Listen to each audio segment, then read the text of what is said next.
小朋友们头戴一闪一闪的兔形灯笼，齐声欢迎大家来高雄赏花灯。县市合并后的高雄，今年特地扩大举办灯会，将从爱河沿岸到冈山地区，以长达3公里的灯会场地，打造出全台规模最大的水岸灯会。今年高雄灯会的创举还包括首创环港烟火以及水上双兔灯座，烟火将点缀爱河沿岸500公尺。2月12日开幕当天，烟火释放长度更加长达13分钟。17天的展期内，还有多达400多场的表演。灯会代言人5月天并将压轴演唱。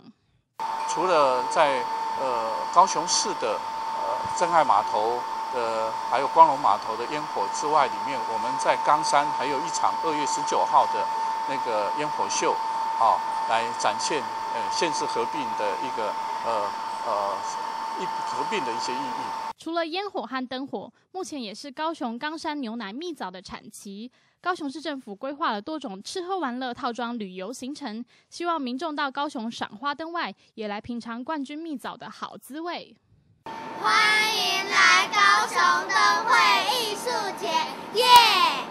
台湾情报记者洪秀玲、许全章采访报道。